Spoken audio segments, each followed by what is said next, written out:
Good evening, everyone, and thank you for joining Talk Football again for a latest video that we're going to be doing. And this one is something we've all been waiting for as Premier League fans, the fixture list. We're going to be looking at the Big Six's first 5 games. Jesse, how are you today, mate? Doing great, man. Fantastic, fantastic. Yeah, so just to give you the premise of what we're going to be doing and what we're going to be discussing, we're going to look at Arsenal, Chelsea, Liverpool, Man City, Man United, and lastly Spurs. Look at their first 5 games. We're going to kind of have a prediction of how we think those games are going to go, kind of do some toil. We're going to have a bit of a debate on the results, how the transfers may well have affected these games, and then kind of just go from there and see who's going to be the winners and who's ultimately going to be maybe lagging behind. So with that, Jesse, if you're ready, I think we'll jump straight into it and we'll look at Arsenal. So Arsenal, first 5 games are Crystal Palace away. They had trouble at this game last season, so that'll be interesting to look into. Leicester at home, Bournemouth at home, Fulham, and Aston Villa lastly at home as well. So they've got 2 away games with Bournemouth. Out of those games, Jesse, any of those that kind of think are sticking out for you? Yes, Palace away, first game of the season. Like you said, they kind of traditionally have struggled against Palace just in general, but especially away from home, going to Selhurst Park, first game of the season. To that Crystal Palace team, obviously, which we're assuming they're going to lose out on Gallagher. He's going to go back to Chelsea and get a trial under Thomas Tuchel. So that's going to be a difficult game for Arsenal, even if Palace lose Gallagher, but they are going to be slightly weaker, we believe, as of now. Obviously, we're only a week and a half into the transfer window, or 2 weeks just about now. And then Villa at home on the 30th of August also sticks out to me. I think Villa is going to be a much better team this year. I think that their strikers weren't firing last season. Created chances, just couldn't score. Exactly. I think you'll see a much better season from Ollie Watkins and Danny Ings. I think he's staying. Yeah, I believe so. Yeah, they have attacking talent. They have a couple other good players, Traore and etc. So I think that's going to be a tough game. But Arsenal's home record last season was very good. So, yes, it was.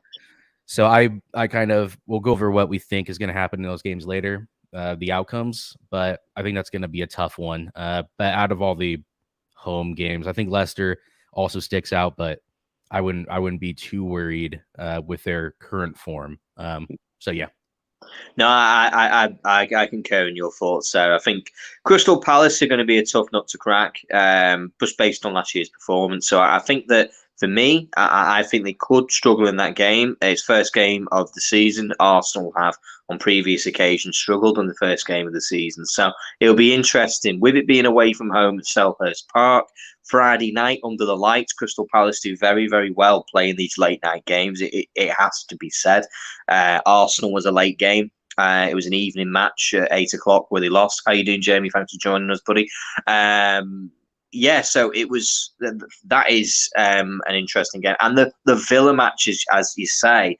Steven Gerrard is going to be expecting a lot more. This will be a game he'll be expecting to take something away from. I don't think there's going to be too many surprises with Fulham or Bournemouth. They're going to be full of energy, but I just don't think the quality stands for either of those teams. To be honest, I can't see them doing a Brentford and being very strong, early on in the competition. So we will have to see with that. Jesse, do you want me to move on to Chelsea, or do you want to do our predictions? Yeah, let's go. Let's do predictions each step, and then we'll go back over them at the end. Yeah, that's sweet. Yeah, so for me, just out of those 5 games, it's going to be starting out with a draw. I think they'll draw. I don't think they'll lose. I think they've strengthened. They've done really good business in the transfer window. This is Arsenal, by the way. But the one that gets me is it's a tough place to go on an evening match, Selhurst Park. So I think Patrick Vieira's got the team. Even losing Conor Gallagher, there's still a nice, strong unit, and I think they're going to have, not as many injury problems as they had, towards the end of the season last season. So I think they're going to draw there. Leicester, I mean, as you've heard me say on a number of occasions, I think Brendan Rodgers is getting sacked this season. And you'll see as we go through this conversation, ladies and gentlemen, as you might be see why he's gone before October. He's had a really tough start, that shall we say so. But I think they'll beat Leicester. I think they'll be too strong. They're at home at the Emirates. They have brilliant results. I'm predicting a home win there. I think they'll beat Bournemouth, no problem at all on the way on the road. I think they'll win maybe 2-3-0, to be honest.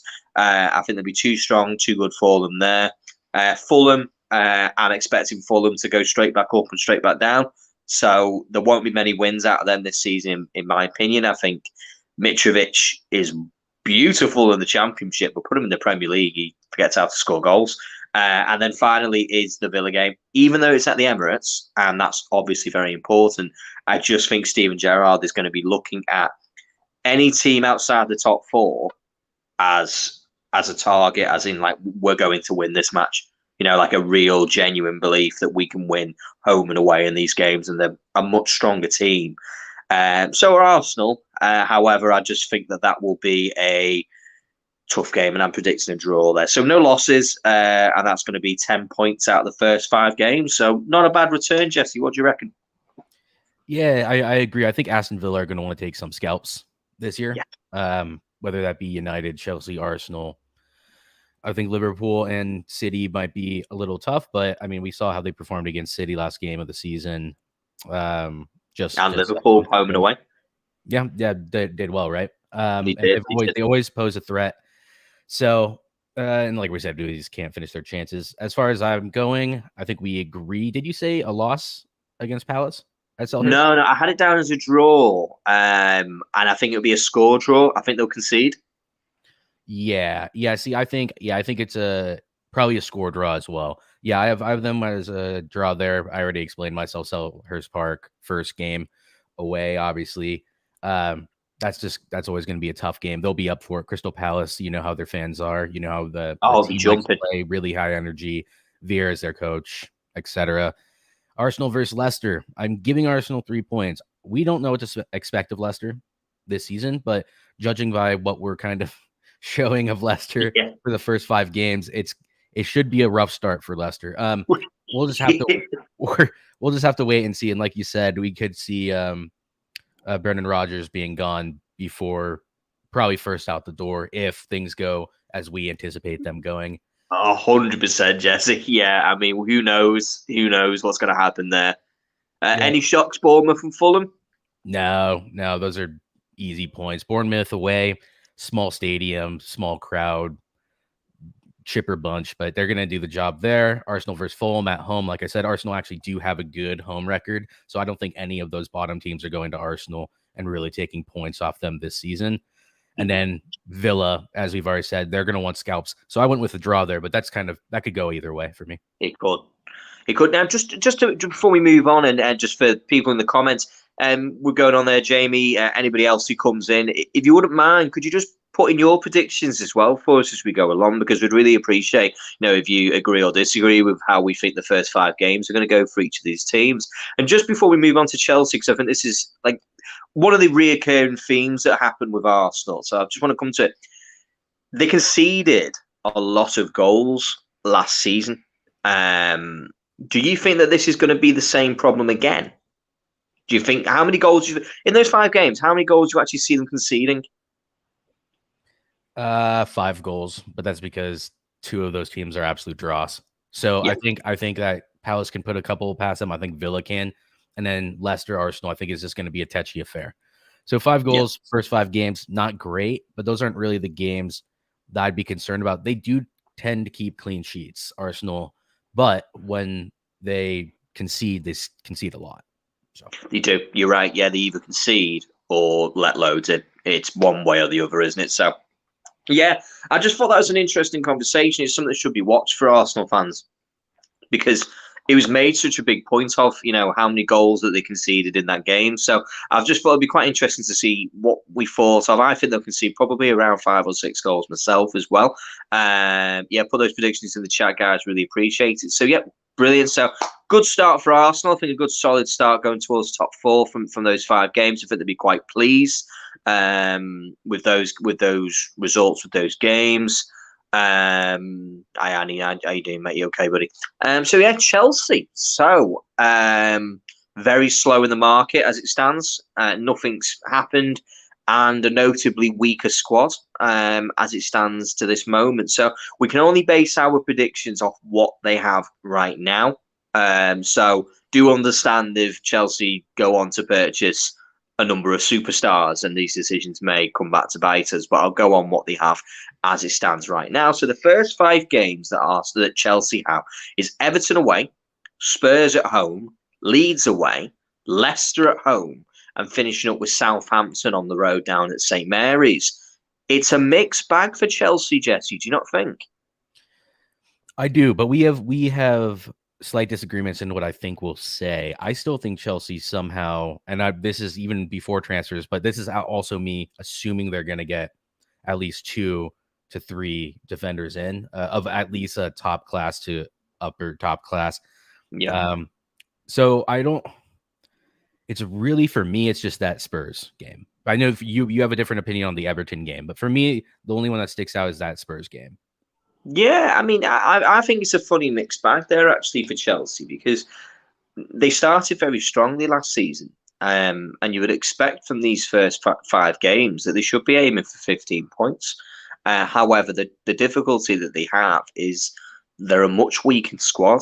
They're going to be without a number of top level defenders. Very good. A number of good defenders that they're going to have there.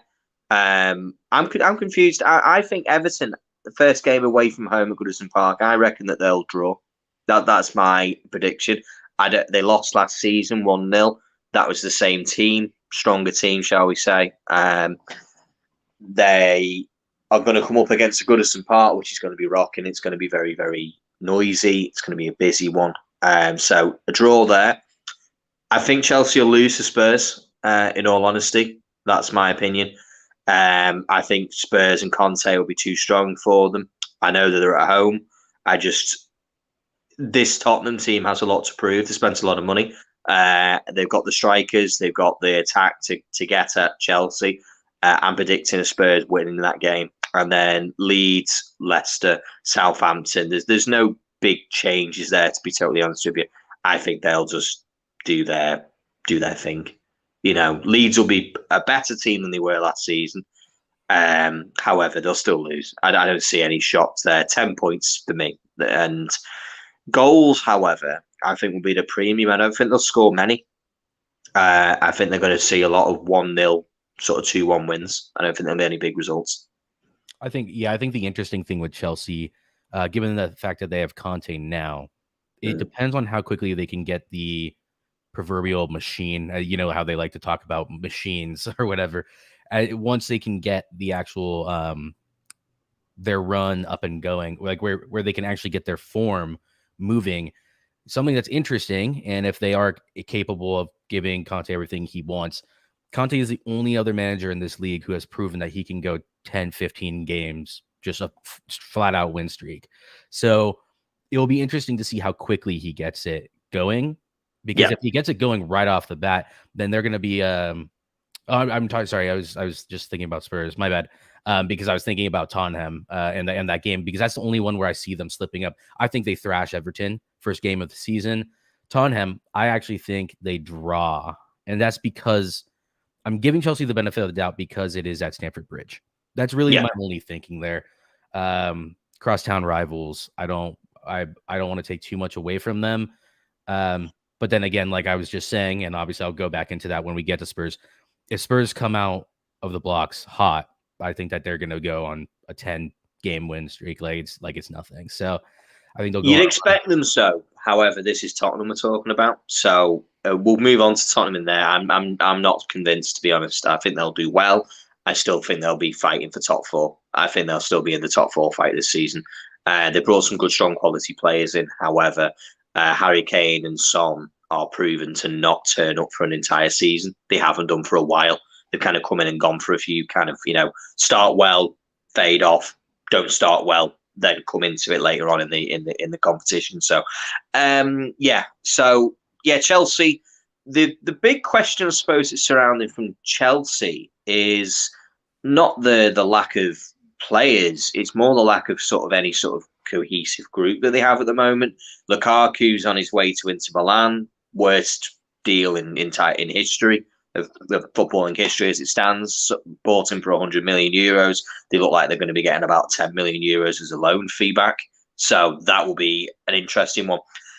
Where do you think Chelsea is more? Where do you see them winning or losing the games? Is it more the defense side or the attack side? Which end do you actually think is worse as it stands right now? I think their attack is worse right now, but I think we're about to see how bad their defense is actually going to be. They still have Thiago Silva, but he can only play 70% of games. And even then, Yeah. he needs to be taken off after 75, 80 minutes. I know he can't make it through the big games, but well, yeah, whatever.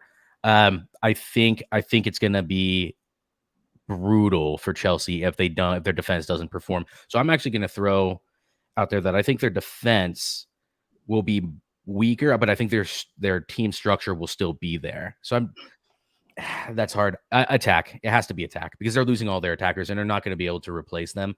Yeah. As far as defense goes, I rate Tuchel enough to be able to put together a cohesive unit. No. So that's No. I mean, you see, like for me, I'm concerned. I'm concerned for not as a Liverpool fan, but I'm concerned as a football fan that Chelsea are still in a little bit of trouble as it stands right now. I think there's going to be a hangover from the end of last season. I think there's still going to be a bit of a hangover when it comes to results and performances. You're right, Pav, how you doing, mate? You okay? Um, we've got 7 people who are currently watching now. We really appreciate you guys coming in and putting on there. If you could put in your predictions, we'd really appreciate it in the comments. And we're going to be opening it up in probably about 20 minutes once we've been through it, just to come on, give your points of view kind of thing. So we'll put the link on soon enough.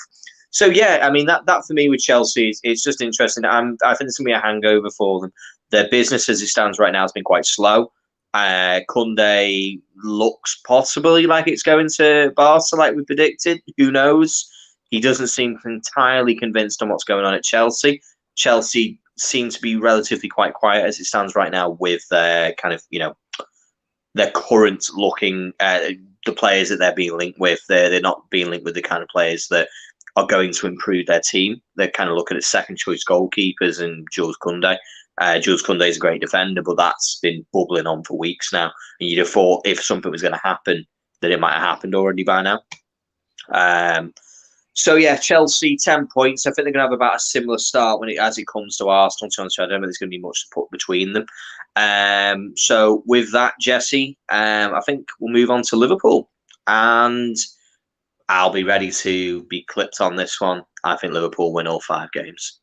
I think they'll not expect. They'll demand to win those 5 games. This Liverpool team will demand to win those 5 games. To be honest with you, first game is Fulham away, 12:30 kickoff at Craven Cottage. First time any team's ever played the newly promoted team 4 seasons in a run. So get your tinfoil hats out there. So that's going to be on there. Then followed up by Palace at home, bringing in Man United away, which is unusual because I don't think we played each other that early for a long time. Bournemouth at home and Newcastle at home. All of those games there are all winnable matches. They're all games that I'd have looked at with the Liverpool team, fully fit with the players that we have available to us, with the attacking, what we have. Yeah, I think 15 points, Jesse. I don't see any shocks. The United one is the most interesting of games. And I think it's interesting because we're not playing them when they kind of get up and running into speed. And I don't know what you think about that, Jesse, but that's just my view on it. Do you know what I mean? So I'll let you kind of jump on from that one. Yeah, no, I honestly I reckon that it's going to feel a lot more like a glorified friendly than it will feel like a real football match. I don't know how we're going to be set up at that moment in time. I think preseason will tell us a lot, and then obviously the first 2 games of the season. I don't see us being able to put together Ten Hag system, especially with the players that we have in that time. So I do think that it'll be kind of more of a formality, 2 great historical rivals coming up to meet at Old Trafford. Liverpool take that win. And I just think it should be an entertaining game of football, especially if Ten Hag's implemented any sort of his typical style. But like I said, I think it's going to feel kind of surreal. I think it'll feel more like a friendly than an actual derby. Or Yeah, I mean, I don't expect 4-5 nils. I don't. I don't see it happening again. It's very unlikely that happens. I think Liverpool will be comfortable in the match. I think they'll win the game, no problem at all. Um, it's if we were playing you maybe 10, 11 games down the line, this game would be a lot more difficult for me because you'd have got that head of steam up behind the team.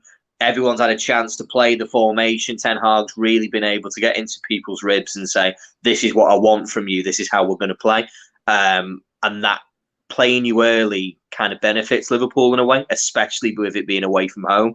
It's a blessing as a Liverpool fan. I know you have to play every team at least twice, and it doesn't really matter when you play them. I disagree. In certain situations, playing teams at certain points of the season does help.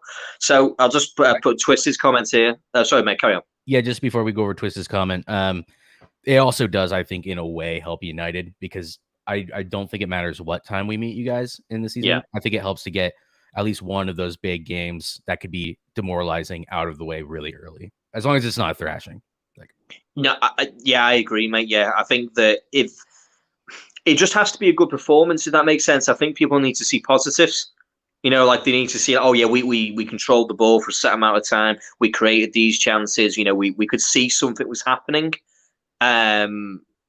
Rather than it, as you say, if you were say 8-9 games in, say things have maybe started really well and the fans are really feeling good about it. You know what I'm saying? Like, oh, this is good. We're playing really well.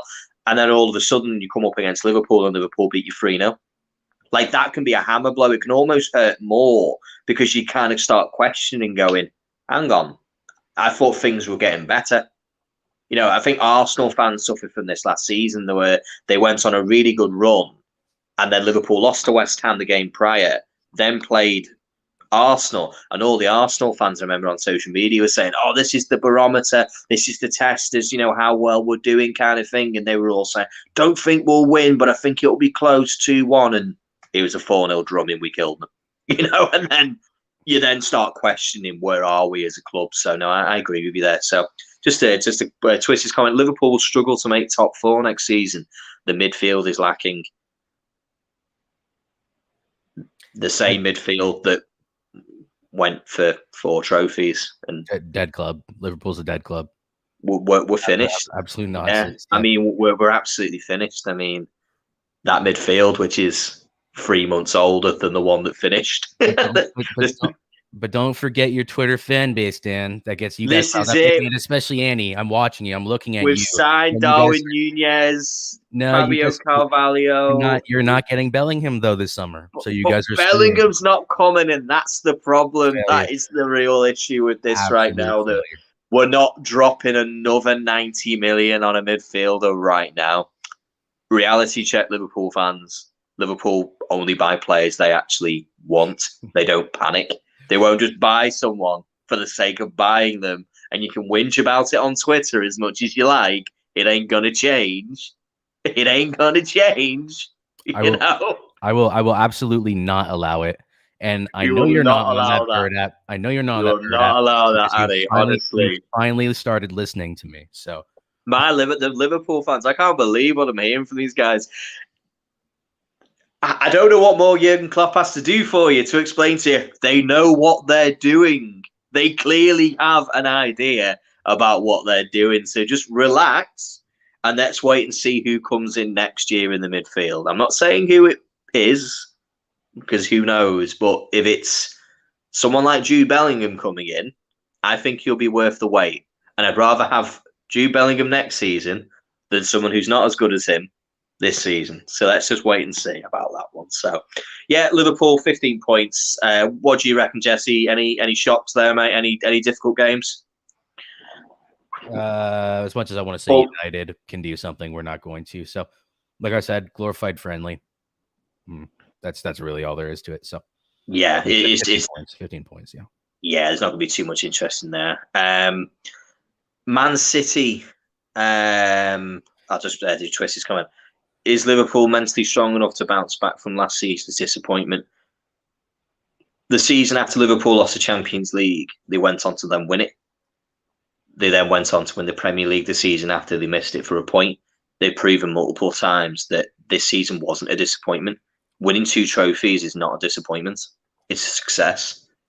And if we're going to put success at winning everything, then there's something wrong with the world. It was a successful season. So I wouldn't worry about it. I'm not worried about it. I think Liverpool are going to come out there. And if anyone's expecting Liverpool to be anything different than they were last season, then you need to have that same energy for Manchester City because they could equally be as different. Yeah, one thing I do want to say about Liverpool, because I feel like we do this and we don't do it to City, and maybe City are merit this treatment more. We tend to do this thing with Liverpool where we downplay them and then they end up exceeding expectations. I don't actually want rival fans to do that. Apply the pressure. Say you're the best team in the league. And really, you guys should be. I mean, kind of were a better team than City last year. Maybe not in the league because obviously City won it, but apply the pressure. Like, we don't need to do this thing where we downplay Liverpool every season. But I totally get what you're talking about, Twisted.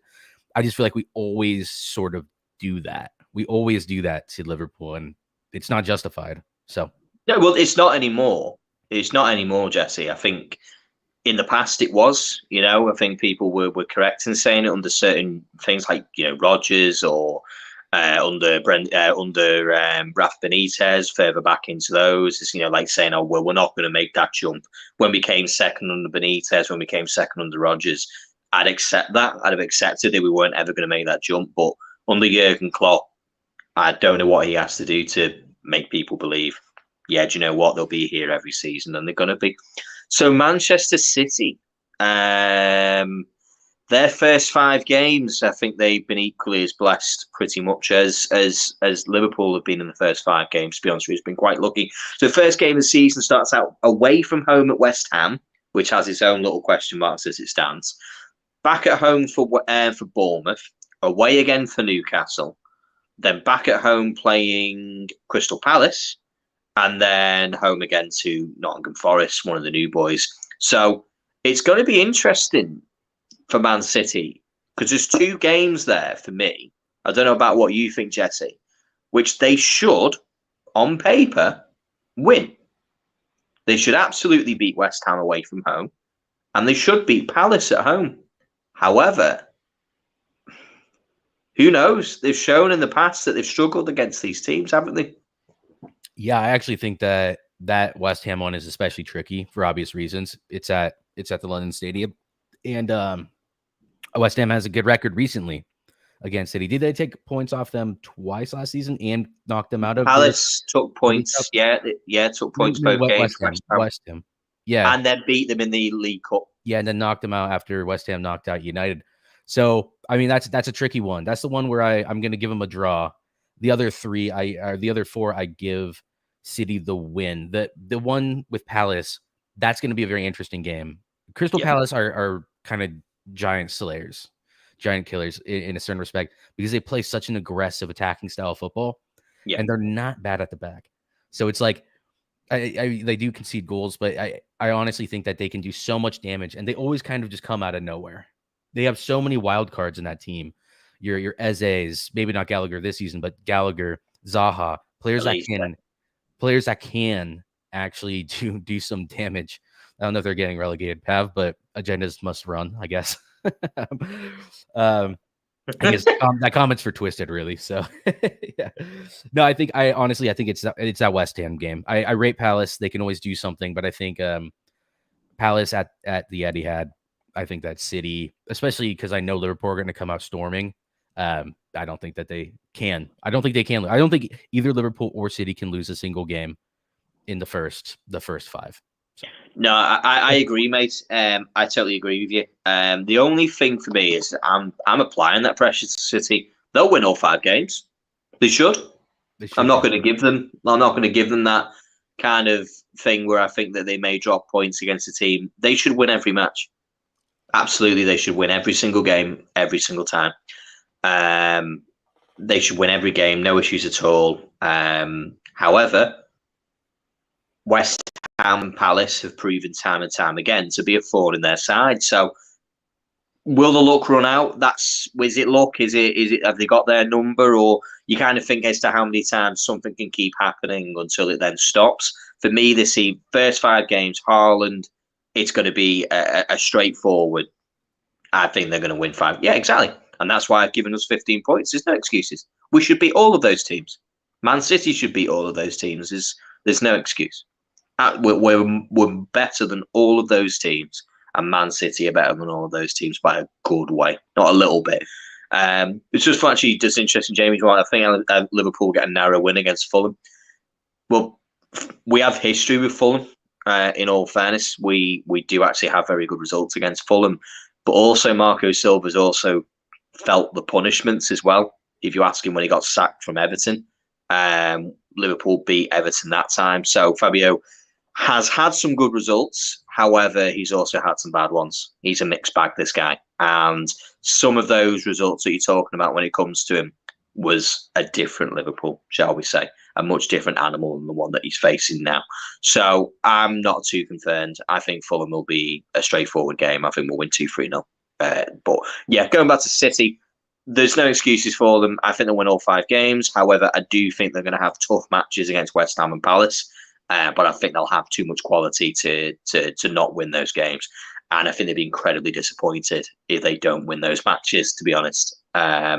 So, yeah, nothing too exciting there with City, to be honest with you. If they had a couple of interesting early games, putting Chelsea in there, putting Spurs in there, putting Liverpool in there, then maybe questions would be different about them dropping points. But they've got a fairly comfortable start, just like Liverpool have, to be honest.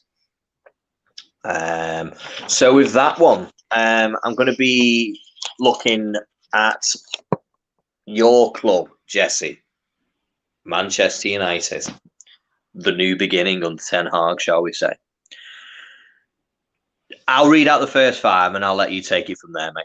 So Brighton at home, Brentford away, Liverpool at Old Trafford, Southampton away, and then Leicester away. Jesse, take it from there. Yeah, so just going over these first 5, we don't know anything about Ten Hag and how we're going to be, let alone set up or playing at that point in time. We don't know what sort of form we're going to be able to take into the new season. I think that there's a lot of ifs. So I'm going to use a mixture of a couple things.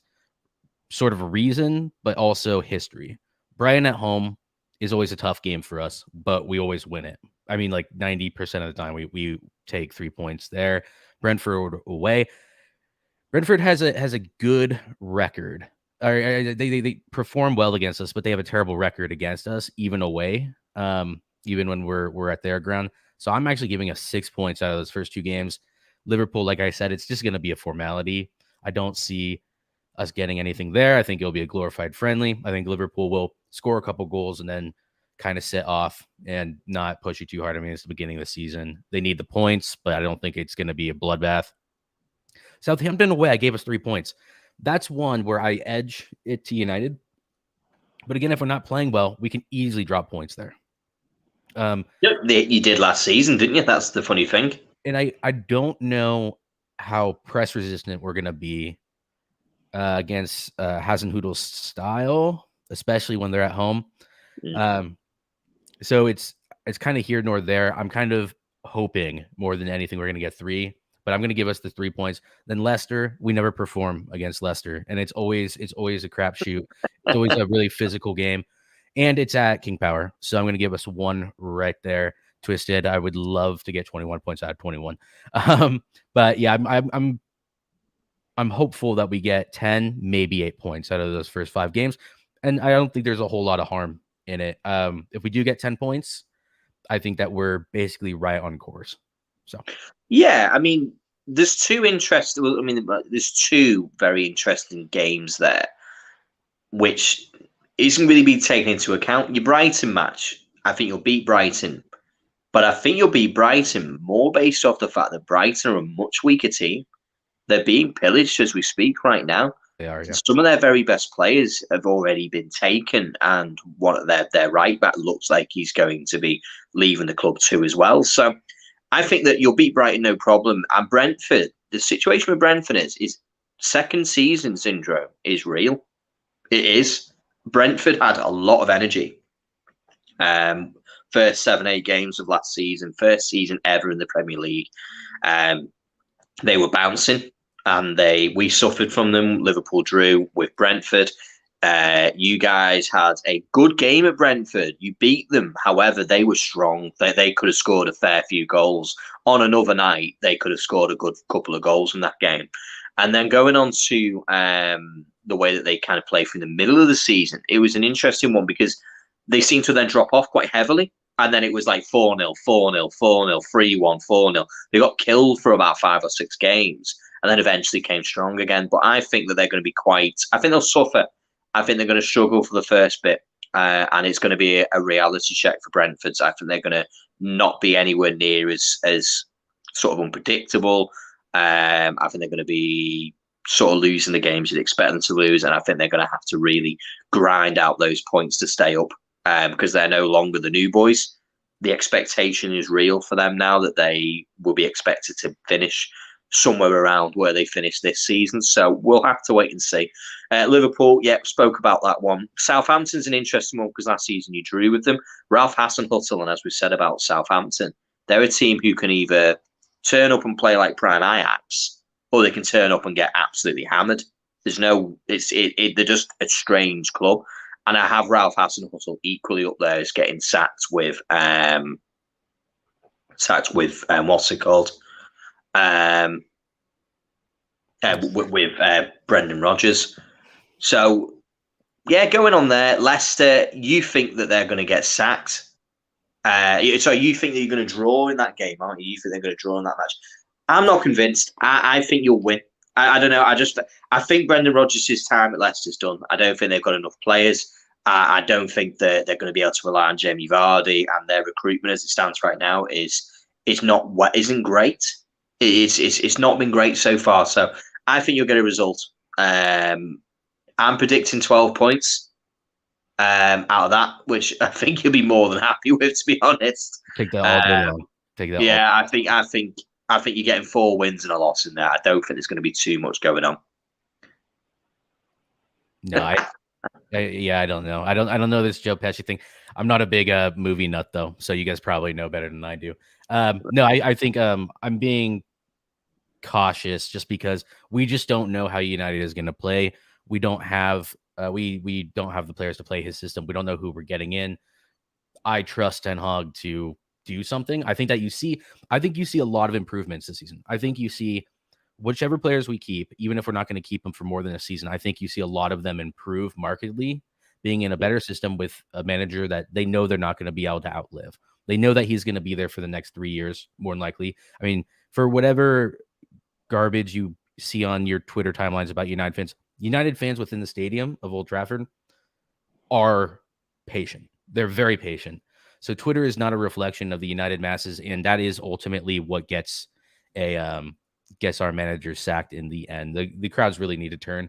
United fans in general do give their managers a lot of time. So I think it just depends on what we see, and I think we'll see lots of improvements to players like Rashford, like really any players. It's not. Well, I hope so. Just at a personal level, I hope that he gets better. You know what I mean? I hope that he comes back because at the end of the day, I don't want to see the guy's career go down the way that it's kind of is going. The path he's on as it stands right now is to nowhere. He's on a path to absolutely nowhere, and I'm hoping that he can change that round and get things sorted and get his head right and sort of get back into games and performing well. I don't think he can get much worse at United because last season was horrendous. So I think we will see improvements just based off the fact is that, well, it will always be an improvement on what happened last season. So no one's joined us as it stands. So the link's out there, everyone, if you want to kind of jump on, we're going to be discussing Spurs. Anything that you want to kind of come on and talk about with the first 5 games from the Big Six. Any shocks? Anything you agree or disagree with? Do you think anyone's going to be severely lacking? So just jump in, let us know. So Spurs, Jesse, starting out with Southampton at home, then Chelsea away, Wolves at home, Forest away, and West Ham away. Only 2 games at they're at home, which is interesting because I think they're the one with the least home games out of all of them. And they've got a mixed bag there because there's a lot of good teams. So Southampton, I'm expecting no big shocks there.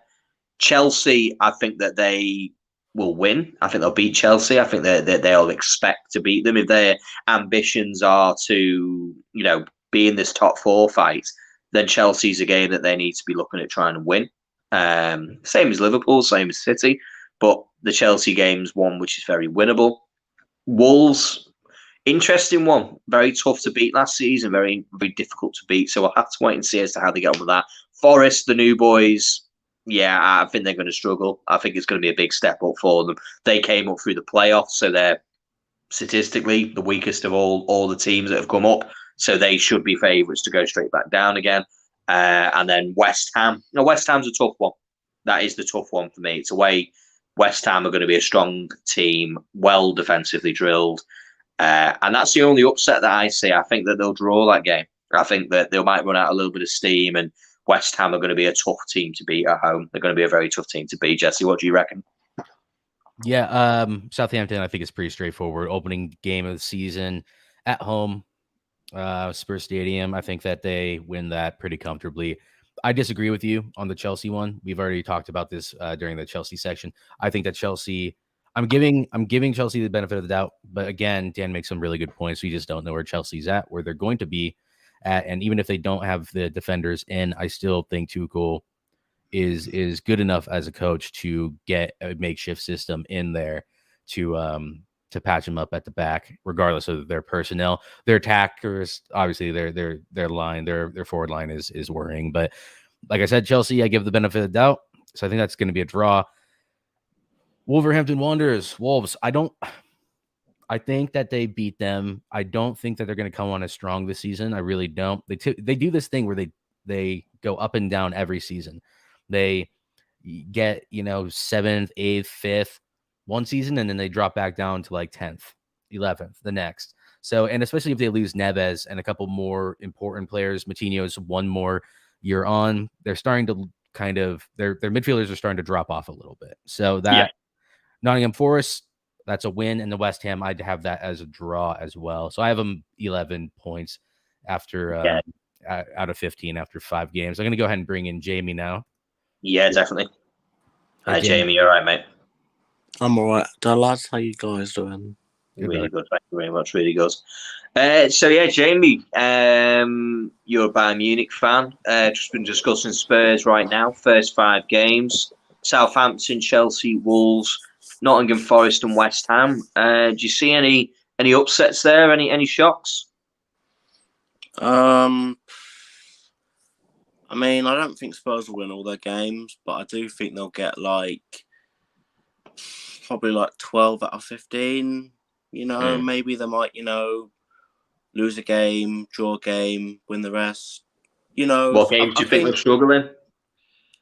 Sorry, mate. Could you repeat the games again, please? Yeah, they start out with Southampton, then play Chelsea away, Wolves at home, Forest away, and then West Ham away. Yeah, I think the Chelsea game, because they've not got a great record there, draw minimum, I think they can probably get. I don't really think they'll win that game, so I think I'll probably go with a loss personally. Yeah. West Ham game, maybe a draw, but I think because of the Conte factor and because of West Ham squad depth, I just think Spurs will win that game. Maybe the Forest game.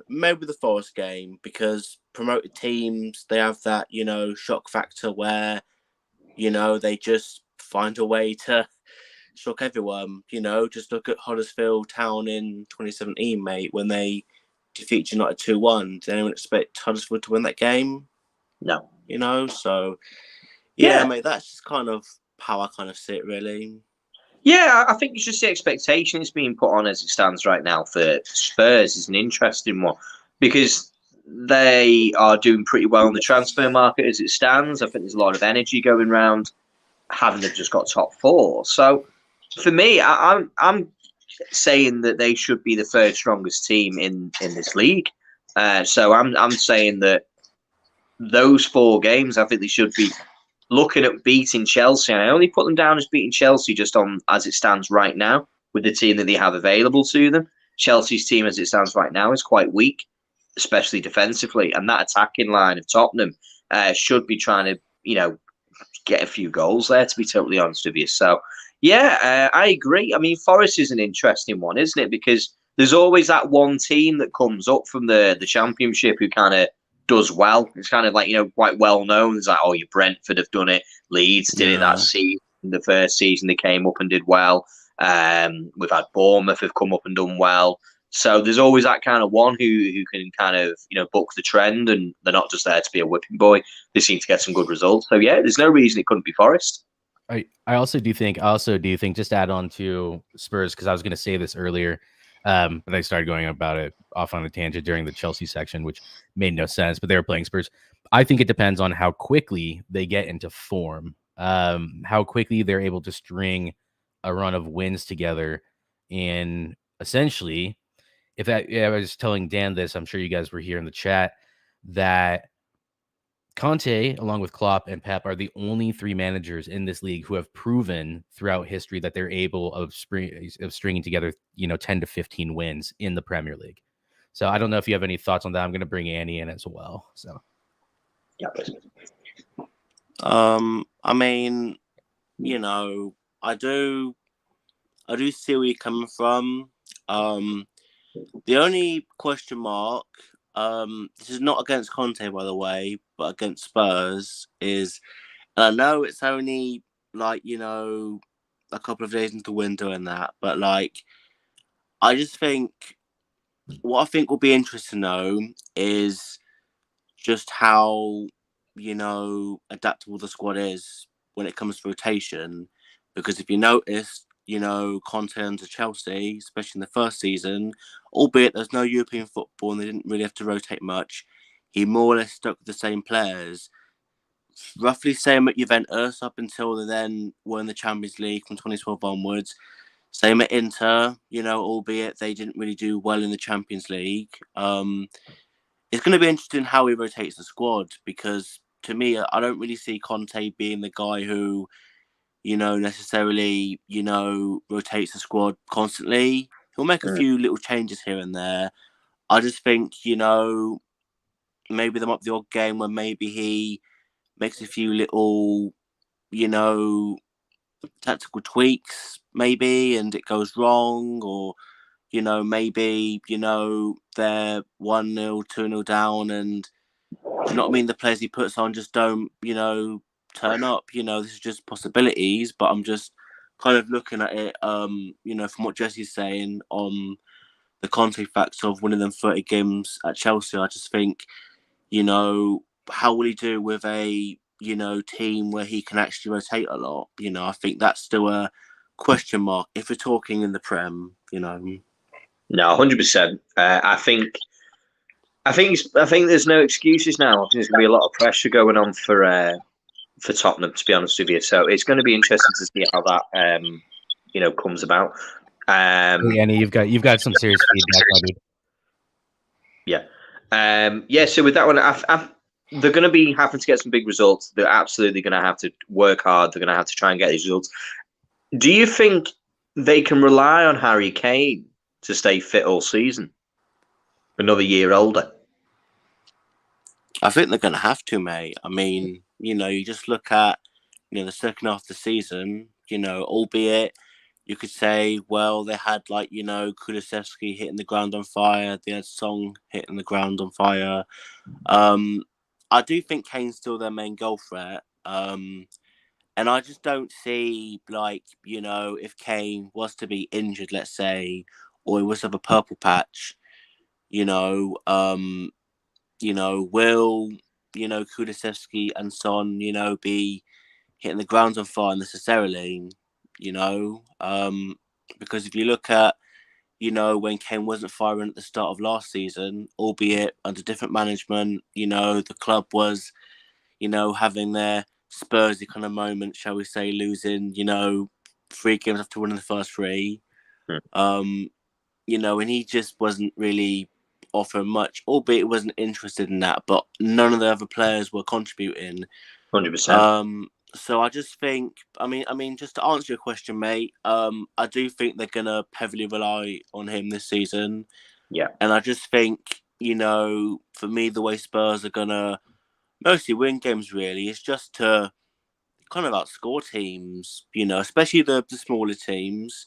I think the big teams, like you've seen against, your Man Cities, your Liverpools, even like, you know what I mean, your Arsenals, where like, they're just gonna, pick you off in the counter, and they're gonna just keep doing that same tactic, and it just depends on whether other teams can really hurt them. So yeah, 100%. ND, should we do a mic test, mate, and see if how are you? Mic check 1 2 1 2. Yeah, 100%. Perfect, mate. ND, welcome on to the show, man. What do you think? Don't mind me. I'm just being extra. Go on, Dan. No, what do you think about Spurs? What do you reckon? Oh, is it crazy for me to think that these guys could finish second? Depending on how the rest of their transfer window goes. Why is it crazy? Why is it crazy, Dan? Tell me, why is it crazy? Like, their transfer window hasn't ended yet. Unless they go out and buy at least 3. Have you got any headphones, mate? Just every time I talk, I think it feeds back me. I think it's crazy just for the fact is defensively, they're still weak. They're still just as weak as they were. They'll still have the same goalkeeper, Hugo Lloris, which no one can rely on. He's an unreliable goalkeeper. He's the best of the worst. As it stands, he's not a top-level goalkeeper in the slightest. So he loves the bottle, don't he, mate? Well, sorry, mate. He loves drinking from the bottle, don't he? He does indeed, yes. He certainly does, and definitely if he goes driving. So less said of that, the better. But yeah, Hugo Lloris, he's not a great goalkeeper. That's the reason I think second is beyond them. I think the gap between second and third is going to be 10 to 12 points again. I think it's going to be quite a big jump, to be honest. I don't think it'll even be close. Yeah.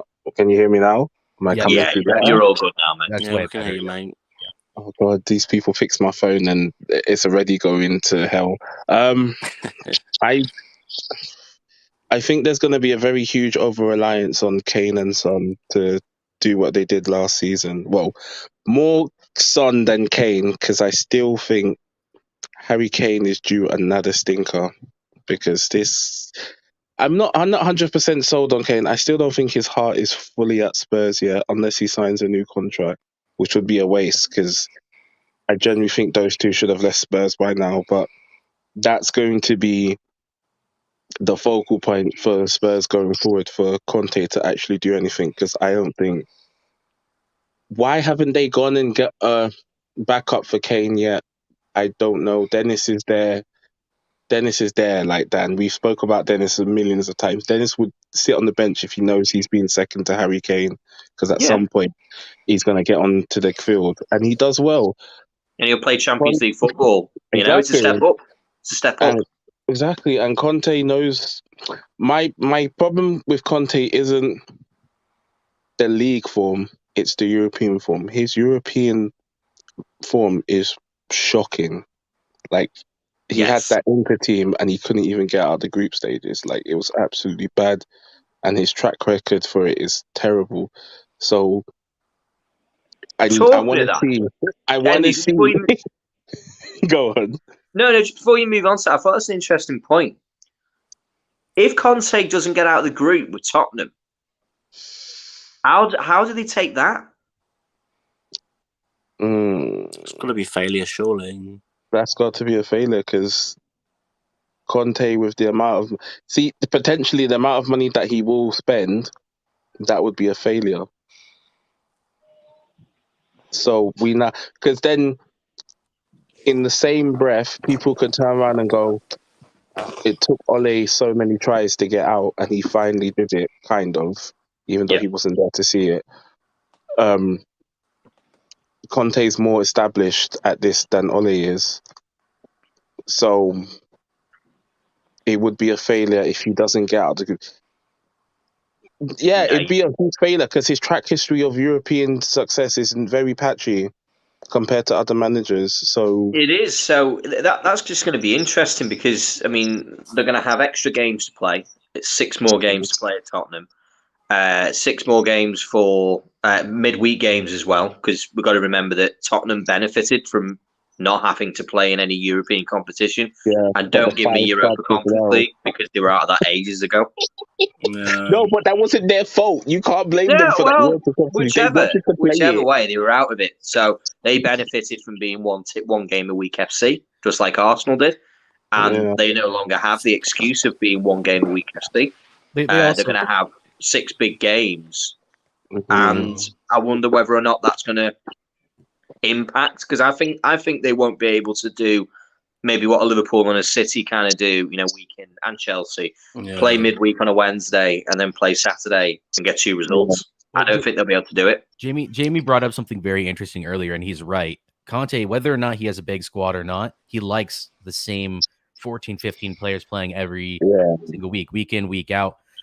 So whether or not he's able to have those 5 subs and he has a bigger squad, he's still going to want to stick to what he knows. That's definitely going to damage them midweek. And also on the Conference League thing, they should have never been within 1 game of going out of that. They should have been able to eat a 3-0 forfeit and still move through. Wasn't FC Mira like the worst team in terms of like the European like rankings? No, it was somebody else. They were the 3rd best team in, I think it was Slovakia.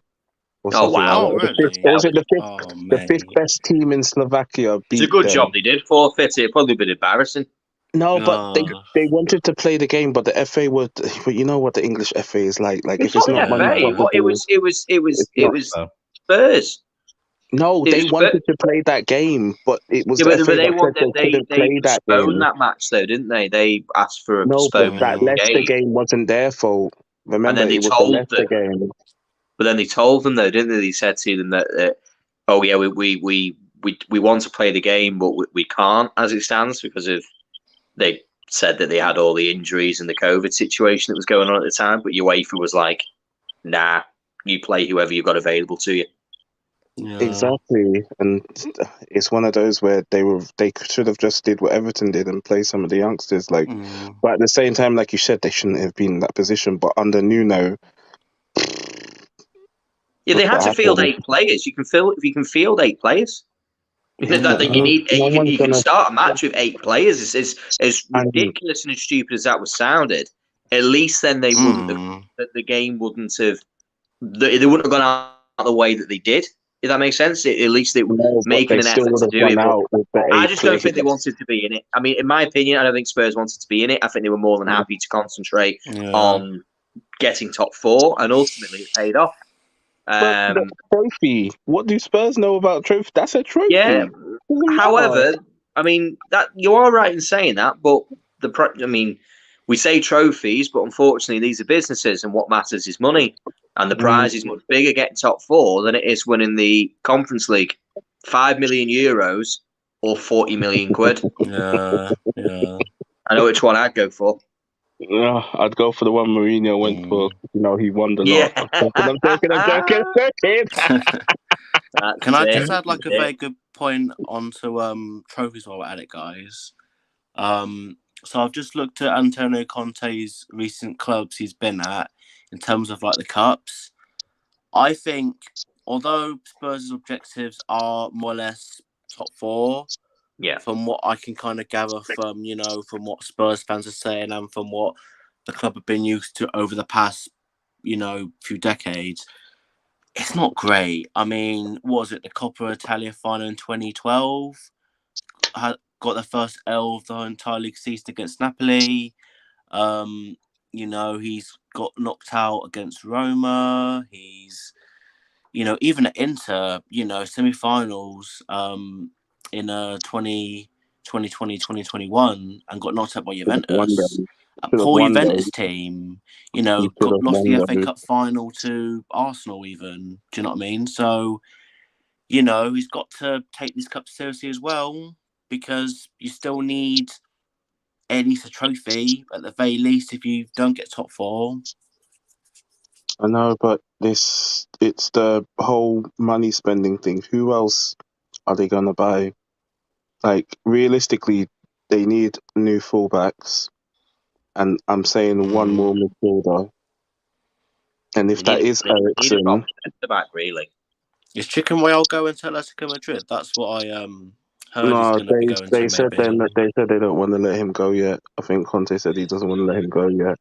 But for definite, they need them fullbacks because I don't want to see Ben Davis, Sessegnon at fullback for them next season. That's great. And Matt Doherty, as much as he was hailed at Wolves, that guy's not it. He stepped out of Wolves and he doesn't even look like half the play he was there. So he's the Irish quite Hector serious Bellerin. as well, so it's unlikely he'll start anyway.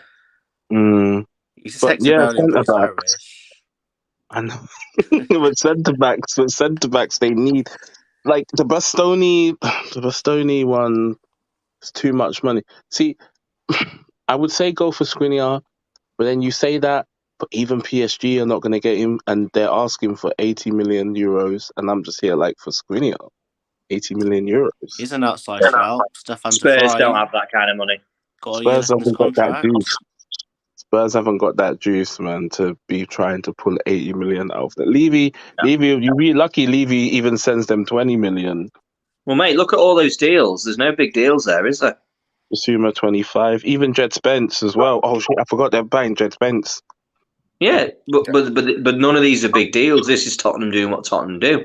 They're in the bargain basement again. They're getting lucky as it stands right now because they've got Basuma for whatever reason, and we'll discuss that, off this here.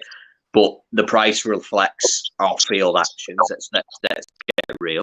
And when it comes to Jed Spence, he's a raw talent, isn't he? He's not the finished article, and he's 20 million quid. So they've got a free in Ivan Perisic and two players that cost less than 40 million pound.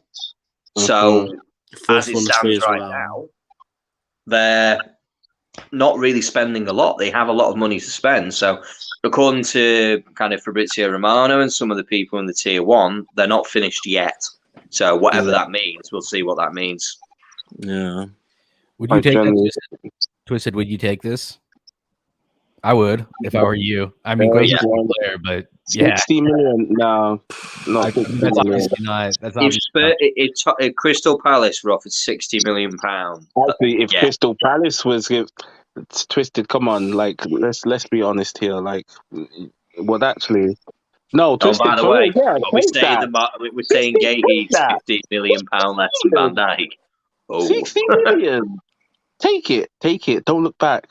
Yeah. Don't use that and buy one beside for 50. I mean, they literally spent 5 million more on Tanguy and Ndombele, and look where he is at now. Oh Lord! And on double belly. Oh my God! Double belly. Madness. Boys, what do you reckon to any of the other matches? Do you see any of the big six having a hard time? Do you see any of them being out of? If I speak, Dan. United. Really? What do you think? I don't want to speak about them. Don't want to speak about them. I don't want to talk about them. Let's talk about all the other clubs, that don't give me heart seizures and stuff in my eyes. Like, let's talk about the rest of them. What about Arsenal? You can find an interesting one here. What do you guys think about Chelsea? So they have Everton at home, or Everton away, Tottenham at home. Obviously, we kind of just went over that. Wait, Tottenham's second game? Yeah.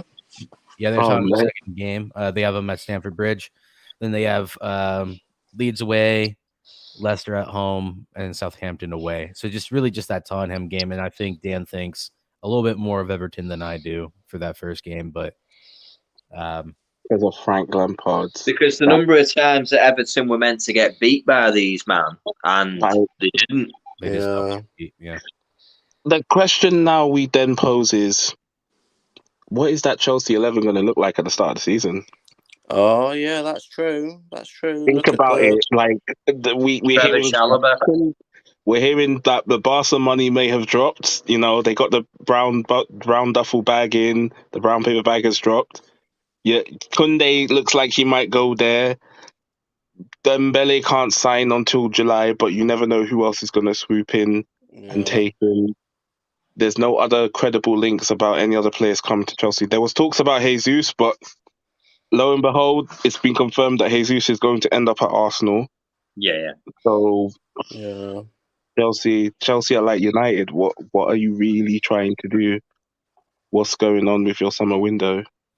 No one knows. Marcus are going As to it be stands, going nobody to knows. Barcelona at the moment. So then they'll need like a new left back and a new right back. So Yeah, Christensen's gone. Alonso is gone.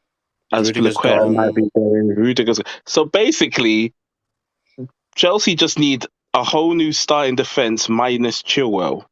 And Minus Chilwell. Thiago Silva, Chilwell, and Reece James. Yeah, so they're going to need at least a cover right back because James won't last the season. He won't. No, he's too. He'll get an injury. He just Them will. injuries are catching him. Oh my Thiago God. Silva can't play the entire season. He won't be able to last as much as he's an incredible specimen of a man. You can't expect him to play 50-odd games next season through domestic cups, Champions League, Premier League games, home and away. It's just not going to happen. Trevor Chalobah, which oddly enough, and for those stat merchants out there, he's actually statistically better than Jules Koundé. So don't say it too loud because I don't think Chelsea fans would like to hear louder, that. they didn't hear at the back of the bus. Yeah. Jules Koundé actually has less interceptions and ground tackles than Trevor Chalobah. But yeah, And there no we record. are. Emerson's coming back. So I think only left back they actually have some cover. Ben Chilwell and Cole will. But I swear Cole will play centre back. And and Emerson's coming back as well. But he's done okay-ish Will they keep on his loan. Will they keep Kennedy? Bro, they need to bin that guy as well. Like, Mr. I'm sorry. Kennedy. Where's Scott? I'm not doing that on here. Oh my God. Kennedy, remember when he was at Newcastle and he was looking good, and then he looked great at Newcastle, but I think that was contrast to who he was playing with. Anyone who had a first touch and was quick looked good at that point. Like, I think he was competing with DeAndre Yedlin, who American homegrown. So I hate to say it, but I mean he was competing with Yedlin, so it wasn't like kick and run merchant. I said kick and run. Well, he was. I mean, you guys remember Yedlin? That's exactly what he was. Yeah. Yedlin plays in America or in Asia or somewhere. Like, oh Lord! I think he went to Galatasaray or something for a little while. Yes, Galatasaray. Didn't he terminate his contract? Yeah, he won. No, Newcastle terminated his contract. See, United, it can be done. You can terminate people's contracts. You just need to flip the switch. Yeah, he's at Inter Miami CF. I don't know what that means. He's playing for Beckham's team now. There you go. Playing for Beckham. Oh, God. Living the dream, then, isn't he? Living the dream, DeAndre Yedlin. But Chelsea needs defenders, and they need to sort out. Do you know what? I'm not even gonna lie. Chelsea need the whole new 11. Realistically, because their midfield, who have they got left? Koba, Jorginho, Kante. Softest arse cheeks cannot be there next season. Like, that guy needs to get binned. That guy really needs to get binned. Yes. And their front line, Lukaku's going. Definitely. They said Lukaku's going. Werner needs to leave for himself because he needs a fresh start. And Kai Havertz, he's the only decent forward they have who actually scores. And Ziyech and Pulisic, like, when are they ever fit? Like, sustainably ever fit? They need to bring back Tammy Abraham. Yeah, but Tammy was sold. He got sold. But Mourinho said he's never leaving. Yeah, Tammy's married to Rome now, man. He's there forever, I think. I mean, he's never leaving. The new king of Rome, isn't he? Yeah. He really is. And he looks great for him too. There are certain strikers and certain defenders and certain midfielders that just work in Italy that don't work anywhere else, and they're just brilliant in that league. I mean, it's just stay there. Game. Like, I mean, imagine going from the pace and like being as physical and tall and. I mean, Tammy Abraham for how tall he is, he's pretty quick and good on the ball. So I'm just going to mute you real quick, Andy. We're still getting a little bit of feedback, but for all of his attributes, he's brilliant. I mean, imagine going for the Premier League with all those attributes, going to Italy and being like, oh, this game is like 75% of the speed of the Premier League. He must be just loving it. So yeah. Oh, I think he's really enjoying it. I think it's the right place for him to be, and I think that's why Lukaku is on his way back there. He's another person who massively suits that pace of the league. To be totally honest with you, so we'll see as to how that goes. But boys, I've really enjoyed this stream. I think we've kind of gone over those first there. I don't see too many shocks. However, as we've predicted, these guys, something's going to change. There'll be a result or two in there that will have us thinking and have us questioning what's going on. So with that, boys, thanks very much for coming on the stream. Everyone who's watched the show, anyone who's joined in, just stick a like on for us and subscribe.